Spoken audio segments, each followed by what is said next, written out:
கிறிஸ்துவுக்குள் பிரியமானவர்களே, கர்த்தராகிய இயேசு கிறிஸ்துவின் நாமத்தினால் உங்கள் அனைவருக்கும் என் அன்பின் வாழ்த்துதலை தெரியப்படுத்துகிறேன். இன்று நாம் மரணத்தின் மறுவினாடி குறித்து நாம் தியானிக்க போகிறோம்.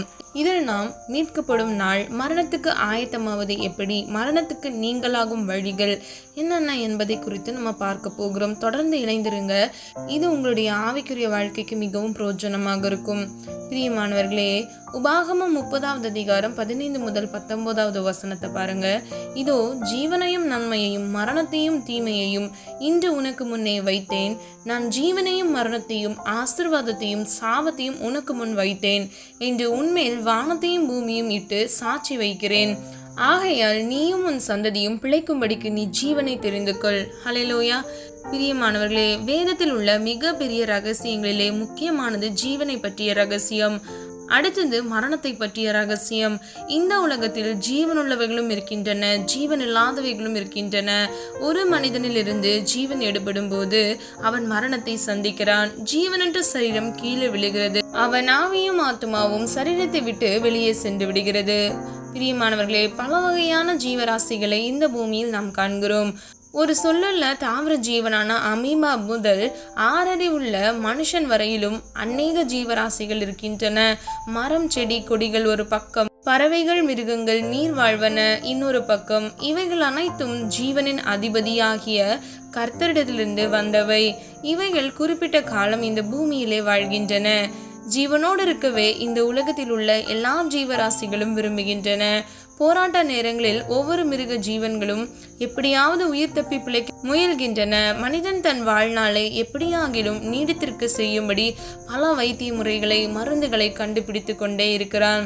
பிரியமானவர்களே, இங்கே கர்த்தர் சொல்கிறத நம்ம பார்க்கிறோம். நான் ஜீவனையும் மரணத்தையும் உனக்கு முன்பாக வைக்கிறேன், இதில் நீ ஜீவனை தெரிந்து கொள் என்று நமக்கு இந்த வசனத்தின் மூலமாக ஆலோசனை சொல்கிறார். கர்த்தர் ஒருவரே நமக்கு ஜீவனும் தீர்க்காயுசுமானவர் என்பதை நாம் உபாகமம் 30வது அதிகாரம் 20வது வசனத்தில் பார்க்கிறோம். அது மாத்திரமல்ல, உபாகமம் 32வது அதிகாரம் 40வது வசனத்தில் நான் என் கரத்தை வானத்துக்கு நேராக உயர்த்தி நான் என்றென்றைக்கும் ஜீவித்திருக்கிறவர் என்கிறேன். ஹல்லேலூயா. பிரியமானவர்களே, மரணத்துக்கு மறுவினாடி நாம் என்ன நடக்க போகிறது என்று அநேகருக்கு பல குழப்பங்கள் இருக்கிறது. ஆனால் வேதம் இப்படியாக சொல்கிறது, நான் மரணத்தையும் ஜீவனையும் உனக்கு முன்பாக வைக்கிறேன், நீ ஜீவனை தெரிந்து கொள். ஹல்லேலூயா. ஜூலியட் என்ற ஒரு பெண்மணி இருந்தார்கள். அவர்கள் மிகவும் அழகுள்ளவர்களாய் இருந்தார்கள். அவர்களுக்கு 2 வயது பெண் குழந்தை இருந்தது. அவருக்கு ஒரு நல்ல குணமுள்ள கணவனும் இருந்தார். ஆனால் தன்னுடைய 7 வயதிலேயே அவருக்கு இருதய புற்றுநோய் வந்தது. அது நிமித்தமாக அவருக்குள் மரண பயம் இருந்தது. நான் என்ன செய்வேன்? நான் மரித்த பிறகு எனக்கு என்ன நேரிடும்? என் குழந்தையை யார் கவனிப்பா என்று அவர்களுக்குள் மிகவும் குழப்பம் இருந்தது. மிகவும் மன அழுத்தத்தில் அவர் இருந்தார். அவர் கிறிஸ்தவராகவே இருந்தாலும் கூட அவர் அதிகமாக தேவனிடம் ஐக்கியம் வைக்கவில்லை. அந்த பெண்மணி உலக சந்தோஷத்தை நாடி உலகத்தாரை போல வாழ்ந்தார்கள். பிரியமானவர்களே, நேரிட்டது என்ன தெரியுமா? அவர்களுக்குள் அதிகமான குழப்பம் இருந்தது. ஆஸ்பத்திரியில் அவருடைய கடைசி நாட்களை அவர்கள் செலவிடும் பொழுது அவர்களுக்குள் அதிகமான மரண பயம் இருந்தது. நான் மரிக்கும் போது மரணத்துக்கு ஆயத்தப்பட்டிருப்பேனோ, என் சரீரத்தை குடும்பத்தினர் சவப்பெட்டிக்குள் கிடத்தி வைத்திருப்பார்கள். ஒரு பக்கம் என் தாய் தகப்பன் நின்று கண்ணீரோடு என் முகத்தை பார்ப்பார்கள். மறுபக்கம் என் கணவரும் மகளும் நின்று கடைசி முறையாக என் முகத்தை பார்த்து வழி அனுப்பி வைப்பார்கள். ஐயோ, அதை என்னால் நினைத்து பார்க்க முடியவில்லையே. முடிவாக போதகர் வந்து வேதம் வாசித்து ஜெபம் பண்ணி என் பெட்டியை மூடுவார்கள். 4 பேர் என்னை ஏந்தி கொண்டு கல்லறை தோட்டத்துக்குள் கொண்டு போகிற அந்த காட்சி எப்படி இருக்கும்? மகா சோகமான பாடல்களை பாடுவார்களே. கல்லறையில் என்னுடைய முதல் இரவு எப்படி இருக்கும்? தனிமை எப்படி வாட்டும்? அனாதை போல காற்று கூட போக முடியாத இருண்ட மண்ணுக்குள்ளே, சவப்பெட்டிக்குள்ளே எப்படி நேரத்தை கடத்துவேன்? பூமியின் கீழே இருண்ட பாதாளத்துக்குள் எப்படி நான் தனியாக படுத்திருப்பேன்? வீட்டில் பஞ்சு மெத்தை, தலையணைகள், அழகிய போர்வைகள் எல்லாம் எனக்கு உண்டு. ஆனால் என் கணவனையும் மகளையும் பெற்றோரையும் விட்டு பிரிந்து என்னை புதைத்து விடும்போது புழுக்கள் அல்லவா என் சரீரத்தை உண்ணும். அது மாத்திரமல்ல, சூரியன், சந்திரன், சந்திரன் நட்சத்திரங்களை காணாமல் இருளுக்குள்ளே அசைந்து கூட படுக்க முடியாதபடி எவ்வளவு காலம் நான் படுத்திருப்பேன். அந்த வேளையிலும் பிசாசுகளும் அசுத்தாவிகளும் என்னை தொந்தரவு படுத்துமோ? ஐயோ, அவைகளை எதிர்த்து தனியாக நான் எப்படி போராடுவேன்? நான் மீண்டும் இந்த அழகிய உலகத்தில் வந்து பூக்களின் வாசனைகளை, பறவைகளின் இனிய கீதத்தை கேட்பேனோ? சூரியன் சந்திரனை மீண்டும் பார்ப்பேனோ? நான் உதவிக்காக எவ்வளவுதான் அலறினாலும் யாரும் கல்லறை குழிக்குள் வந்து உதவி செய்ய போவதில்லை. என் வாழ்க்கை இவ்வளவு சீக்கிரத்தில் ஆடி அடங்கிவிட்டதே. 6 அடி நிலம்தான் எனக்கு சொந்தமா? என் சரீரம் அழுகி நார ஆரம்பிக்கும். ஆயிரக்கணக்கான புழுகள் என் மேன்மையான சரீரத்தை அரித்து தின்னும் என்பதுதான் என் முடிவா? டாக்டர்கள் எனக்கு உதவி செய்ய மாட்டார்களா? என்னை காப்பாற்ற மாட்டார்களா? இந்த சவக்குழியிலிருந்து என்னால் எழும்பவே முடியாதா என்று பல கேள்விகள் அவருக்கு இருந்தது. இந்த ஜூலியட் என்கிற பெண்மணி மரணத்தை நோக்கி மரண பயத்தினால் குழம்பி தவித்து கொண்டிருந்தார். என்னதான் பெற்றோரும் கணவனும் ஆறுதல் சொன்னாலும் அவர்களுடைய இருதயமோ மிகவும் வேதனை நிறைந்ததா இருந்தது. காரணம் என்ன தெரியுமா? அவருக்கு மரண பயம் இருந்தது.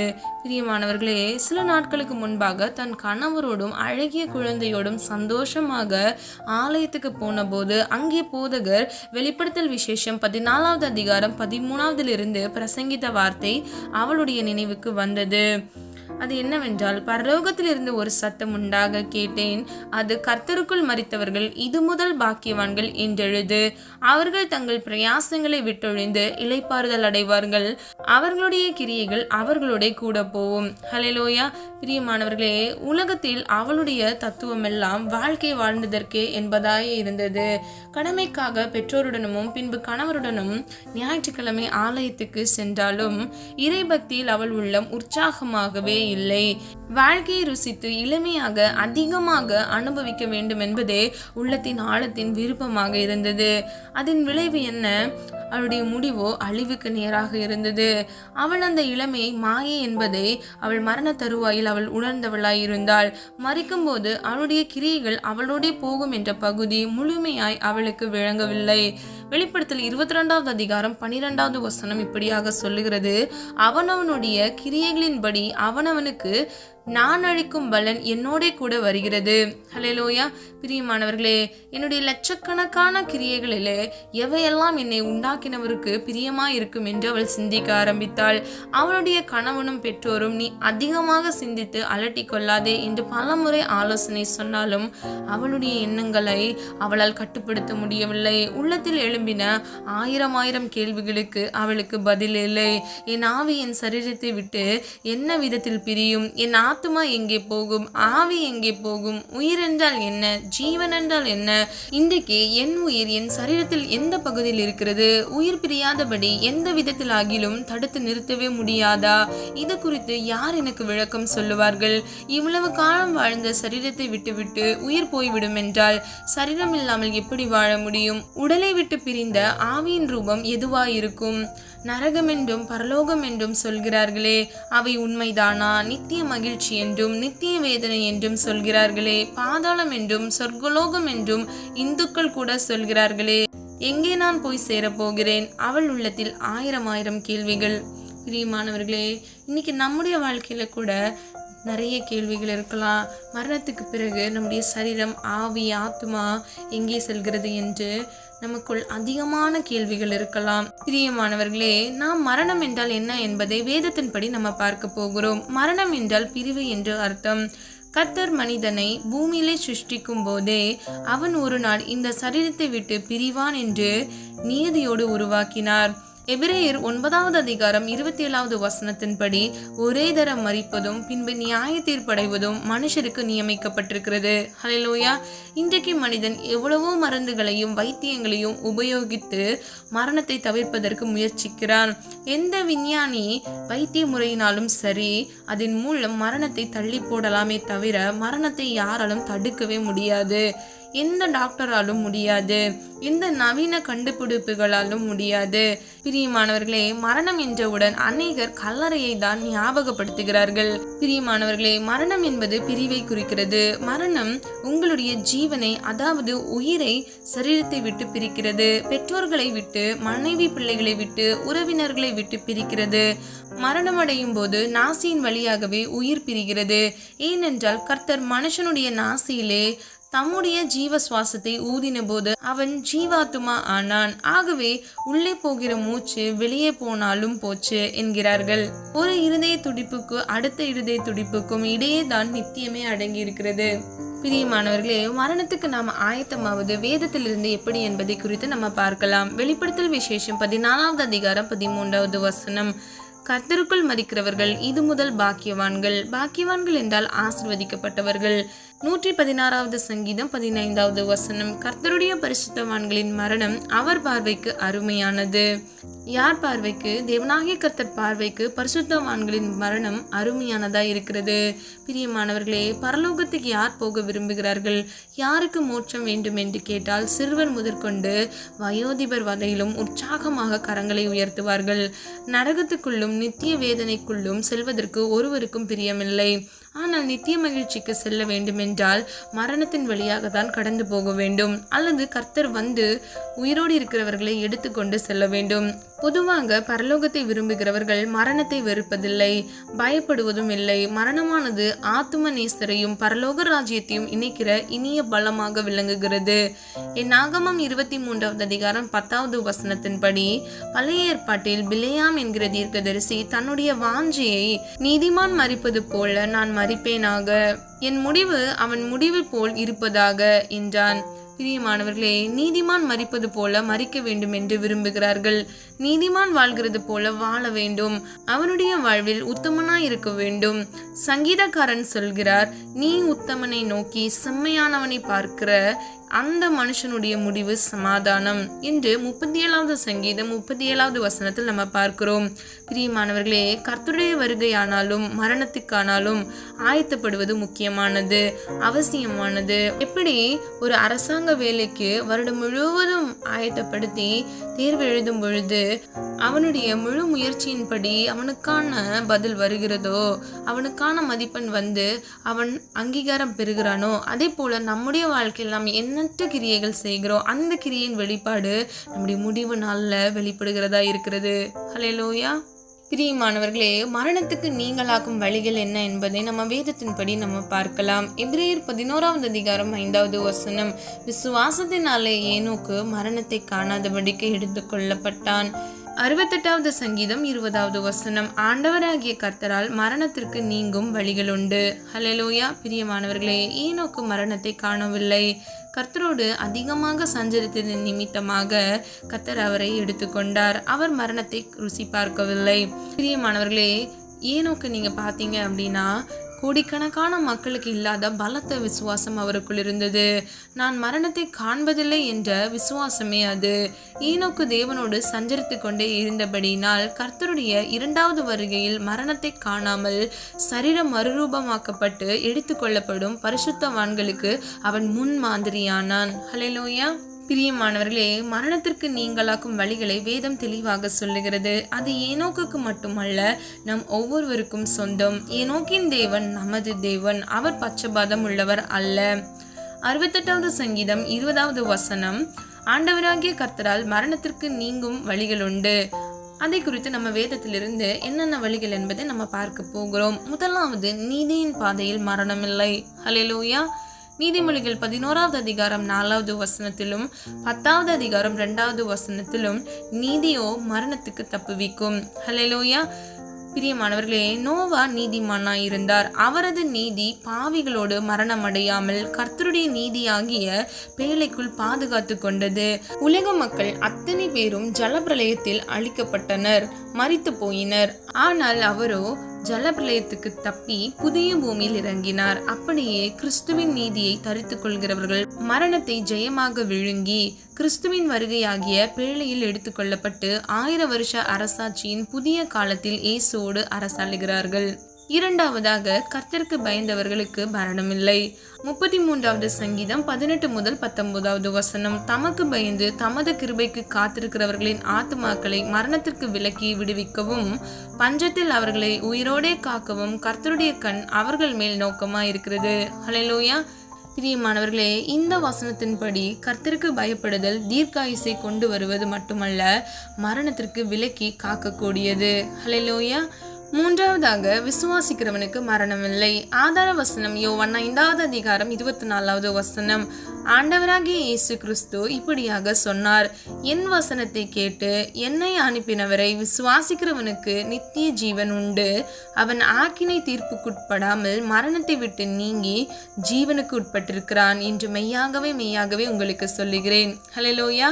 பிரியமானவர்களே, இந்த வசனத்தின்படி கர்த்தருடைய வசனத்தை நாம் கேட்டு பிதாவின் மீது நாம் விசுவாசம் வைக்கும் பொழுது நம்ம ஒவ்வொருவருக்கும் நித்திய ஜீவன் உண்டு என்று சொல்லப்படுகிறது. அது மாத்திரமல்ல, நாம் மரணத்தை விட்டு நீங்கி ஜீவனுக்கு உட்பட்டிருக்கிறோம் என்று இது சொல்லுகிறது. நாலாவதாக, வசனத்தை கைக்கொள்கிறவனுக்கு மரணமில்லை. ஆதார வசனம் யோவான் 8வது அதிகாரம் 51வது வசனம்.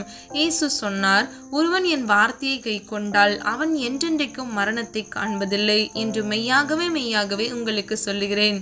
பிரியமானவர்களே, மரணத்தை தடுக்கக்கூடிய வழிகளை இன்று ஏனோக்கும் வேத வசனங்களும் கிறிஸ்துவின் வாயின் வார்த்தைகளும் நமக்கு அறிவிக்கின்றன. கைக்கொள்வோம், கடைபிடிப்போம், மரணத்தை நாம் ஒவ்வொருவரும் ஜெயிப்போம். ஹல்லேலூயா. கடைசியாக, நீங்கள் மீட்கப்படும் நாள். எபேசியர் 4வது அதிகாரம் 30வது வசனம். அன்றியும் நீங்கள் மீட்கப்படும் நாளுக்கென்று முத்திரையாக பெற்ற தேவனுடைய பரிசுத்த ஆவியை துக்கப்படுத்தாதிருங்கள். ஹல்லேலூயா. பிரியமானவர்களே, மனிதன் எப்போது மரணம் அடைவான் என்று அவனுக்கு தெரியாது. எப்பொழுது கர்த்தருடைய வருகையாய் இருக்கும் என்றும் தெரியாது. இரண்டுமே மனுக்குலத்துக்கு மறைக்கப்பட்ட தேவ ரகசியமாய் இருக்கிறது. 90வது சங்கீதம் 12வது வசனத்தின்படி, நாங்கள் ஞான இருதயம் உள்ளவர்களாகும்படி எங்கள் நாட்களை எண்ணும் அறிவை எங்களுக்கு போதித்தருளும் என்று அவர் ஜெபிக்கிறதை நம்ம பார்க்கிறோம். மரணத்தின் மறுவினாடி மிக முக்கியமான நேரம். அந்த நேரத்தில் சாத்தானோ பிசாசுகளோ அசுத்த ஆவிகளோ உங்கள் மேல் உரிமை கொண்டாடக்கூடாது என்பதற்காக கர்த்தர் உங்களுடைய ஆவியை தமது ஆவியால் முத்திரையிட விரும்புகிறார். பிரியமானவர்களே, உங்களுடைய ஆவியின் மேல் கர்த்தருடைய ஆவியானவருடைய முத்திரை இருக்குமானால் சாத்தான் உங்களை நெருங்கவே முடியாது. நீங்கள் பெற்றிருக்கிற அபிஷேகம் உங்கள் ஆவி ஆத்மாவின் மேல் முத்திரை போல பதிந்தே இருக்கும். கர்த்தர் என் கடைசி நாட்களில் மாம்சமான யாவர் மேலும் தன் ஆவியை ஊற்றுகிறார் என்று நம்ம வேதத்தின் வழி அறிந்து கொள்கிறோம். கடைசி நாட்கள் என்று சொல்லப்படுவது உலக சரித்திரத்தின் கடைசி நாட்கள். அதே நேரத்தில் ஒவ்வொருவருக்கும் பூமிக்குரிய வாழ்க்கையின் கடைசி நாட்களும் வருகிறது. பிரியமானவர்களே, அந்த நாள் பூமியிலிருந்து மீட்கப்படும் நாள். ஹல்லேலூயா. சரீரத்திலிருந்து விடுதலையாகி நித்தியத்தை நோக்கி செல்கிற நாள். அதற்காகவே கர்த்தர் உங்களை ஆவியால் நிரப்பி முத்திரையிட்டிருக்கிறார். பிரியமானவர்களே, பிதா குமாரன் பரிசுத்த ஆவி என்று சொல்கிறோம். பிதாவானவர் உண்டாக்க கடவுது என்று கட்டளையிட்ட போது குமாரன் மூலமாக சகலவற்றையும் சிருஷ்டிக்க தேவன் சித்தமானார். ஆவியானவர் சகலவற்றையும் சிருஷ்டிப்பதற்கு தேவையான வல்லமையை கொடுக்கிறார். ரட்சிக்கப்பட்ட தேவ ஜனங்கள் அவரை வருந்தி அழைக்கும் போது பரிசுத்த ஆவியானவர் அவர்களுக்குள் வந்து அவர்களுடைய சரீரத்தை தம்முடைய வாசஸ்தலமாக ஆலயமாக மாற்றுகிறார். ஹல்லேலூயா. பிரியமானவர்களே, பரிசுத்த ஆவியை பெறுவது வெறும் அந்நிய பாஷை மாத்திரம் பேசிவிட்டு போவதற்கு அல்ல. ஆவியானவர் உங்களுக்குள்ளே உன்னதத்தின் பலனை கொண்டு வருகிறார், அளவற்ற வல்லமையை கொண்டு வருகிறார், வரங்களை கொண்டு வருகிறார், கனிகளை கொண்டு வருகிறார். எல்லாவற்றுக்கும் மேலாக மீட்கப்படும் நாளுக்கென்று உங்களை முத்திரையிடுகிறார். ஹல்லேலூயா. பிரியமானவர்களே, நீங்க பயப்பட வேண்டாம். நீங்க இதுக்கப்புறம் கவலை இல்லாதவர்களா இருங்க. மரணத்திற்கு நாம் பயப்படக்கூடாது. பூரண அன்பில் பயமில்லை என்று வேதம் சொல்லுகிறது. கர்த்தராகிய இயேசு கிறிஸ்துவை உங்கள் முழு மனதோடு நீங்கள் நேசிக்கும் பொழுது நீங்கள் ஒவ்வொருவரும் மரணத்தை குறித்து பயப்படாமல் இருப்பீர்கள். நாம் ஒவ்வொருவரும் நித்திய காலமாய் கர்த்தராகிய இயேசு கிறிஸ்துவின் வலது பாரிசத்தில் உட்கார போகிறோம். ஹல்லேலூயா. நமக்கென்று ஒரு இளைப்பாறுதல் தேசம் உண்டு. நாம் நித்திய ஜீவனை சுதந்திரித்துக் கொள்வதற்கு நாம் ஒவ்வொருவரும் தகுதியுடையவர்களாய் இருக்க வேண்டும். பிரியமானவர்களே, 1 யோவான் 4வது அதிகாரம் 4வது வசனத்தின்படி, ஆவியானவருடைய பலத்திலே சோதனைகளை ஜெயிக்கிறோம். உலகத்தில் இருக்கிறவனிலும் எங்களில் இருக்கிறவர் பெரியவர் என்று சவால் விடுகிறோம். ஹல்லேலூயா. அதே ஆவியானவர் பாவத்தை குறித்தும் நீதியை குறித்தும் நியாய தீர்ப்பை குறித்தும் நம்ம ஒவ்வொருவருக்கும் கண்டித்து உணர்த்துகிறார் என்று நம்ம வேதத்தின்படி அறிந்து கொள்கிறோம். சகல சத்தியத்துக்குள்ளும் வழிநடத்தி செல்கிறார். அதே நேரத்தில் ஆற்றி தேற்றி அரவணைக்கிற தேற்றவாளனாகவும் இருக்கிறார். அப்படிப்பட்ட மகா உன்னதமான பரிசுத்த ஆவியானவரை நாம் ஒருபோதும் துக்கப்படுத்தி விடக்கூடாது. பிரியமானவர்களே, 23வது சங்கீதம் 6வது வசனத்தின்படி, என் ஜீவனுள்ள நாளெல்லாம் நன்மையும் கிருபையும் என்னை தொடரும், நான் கர்த்தருடைய வீட்டிலே நீடித்த நாட்களாய் நிலைத்திருப்பேன். ஹல்லேலூயா. பிரியமானவர்களே, மரணம் அடைகிற வேலையினாலும் சரி, உயிர் பிரிந்து ஆத்துமா வெளியிலே செல்கிற வேலையினாலும் சரி, நான் கர்த்தருடைய வீட்டிலே நீடித்த நாட்களாய் நிலைத்திருப்பேன் என்று உங்களால் சொல்ல முடியுமா? அந்த நம்பிக்கையும் விசுவாசமும் உங்களுக்கு உண்டா? அப்படி இருக்குமானால் நீங்கள் நிச்சயமாகவே பாக்கியமான வாழ்க்கை வாழ்கிறீர்கள் என்று அர்த்தம். நீங்கள் பூமியிலே வாழும்போதே கர்த்தரோடு நேரடியான தொடர்பும் ஐக்கியமும் இருக்குமென்றால், நேருக்கு நேர் அவருடைய கண்களை பார்த்து, அப்பா நீர் என்னுடையவர், நான் உம்முடையவன், நீர் என்னுடைய மெய்ப்பராயிருக்கிறீர், ஆகவே என் ஜீவனுள்ள நாளெல்லாம் நன்மையும் கிருபையும் என்னை தொடரும், நான் உம்முடைய வீட்டில் நீடித்த நாட்களாய் நிலைத்திருப்பேன் என்று உங்களால் சொல்ல முடியும். பிரியமானவர்களே, நாம் என்ன செய்ய வேண்டும் தெரியுமா? ஓட்டத்தை ஓடி ஜெயத்தோடு நாம் முடிக்க வேண்டும். பிரியமானவர்களே, சிறுவயதில் நாம் ஒரு பாடலை கேட்டிருப்போம். ஓட்டம் ஜெயத்துடன் ஓடி ஒளியாம் ஜீவனேசுவை போல் வீசும் ஒளியதில் வீரமாய் நடந்தோர் கிரீடம் சூடிடுவார். ஆம் பிரியமானவர்களே, கடைசி வரை ஜெயத்துடன் தங்கள் ஓட்டத்தை வெற்றியோடு ஓடி முடிக்கிறவர்கள் கர்த்தருடைய வீட்டில் நீடித்த நாட்களாய் திருப்தியாய் இருப்பார்கள். ஹல்லேலூயா. நம்முடைய ஓட்டம் முடிவடைகிற நேரம், அதாவது உயிர் பிரிகிற மரண நேரம் மிக முக்கியமான நேரம். நீங்கள் கடைசி மூச்சு வரை பரிசுத்தத்தை காத்து கொண்டு கிறிஸ்துவில் சார்ந்து, பிதாவே உம்முடைய கையில் என் ஆவியை ஒப்பு கொடுக்கிறேன் என்று ஓட்டத்தை முடிக்க வேண்டும். ஹல்லேலூயா. கடைசியாக யோவான் 14வது அதிகாரம் 2 முதல் 3வது வசனம், இயேசு கிறிஸ்து வாக்குத்தத்தம் பண்ணி நமக்காக சொன்னது, என் பிதாவின் வீட்டில் அநேக வாசஸ்தலங்கள் உண்டு, அப்படி இல்லாதிருந்தால் நான் உங்களுக்கு சொல்லி இருப்பேன். ஒரு ஸ்தலத்தை உங்களுக்காக ஆயத்தம் பண்ண போகிறேன். நான் போய் உங்களுக்காக ஸ்தலத்தை ஆயத்தம் பண்ணின பின்பு நான் இருக்கிற இடத்திலே நீங்களும் இருக்கும்படி நான் மறுபடியும் வந்து உங்களை என்னிடத்தில் சேர்த்துக் கொள்கிறேன். ஹல்லேலூயா. பிரியமானவர்களே, ஒரு நிமிடம் பரலோகத்தை எண்ணி பாருங்கள். உம்முடைய சமூகத்தில் பரிபூரண ஆனந்தமும் உம்முடைய வலது பாரிசத்தில் நித்திய பேரின்பமும் உண்டு என்பதை 16வது சங்கீதம் 11வது வசனத்தில் நம்ம பார்க்கிறோம். பிரியமானவர்களே, இந்த உலக வாழ்க்கையில் கிறிஸ்துவே உங்களுக்கு மிக நெருங்கின நண்பராக, சிநேகிதராக இருக்கட்டும். வனாந்தரமான இந்த உலகத்தில் ஆத்தும நேசரின் மார்பில் சாய்ந்து கொண்டு விசுவாசத்தோடு ஓடுங்கள். உங்களுடைய ஓட்டம் ஜெயத்துடன் முடியும். உபாகமம் 33வது அதிகாரம் 27வது வசனத்தின்படி, அநாதி தேவனே உனக்கு அடைக்கலம், அவருடைய நித்திய புயங்கள் உனக்கு ஆதாரம் என்கிறபடி நம்முடைய வாழ்க்கை அவரை சார்ந்திருப்பதாக.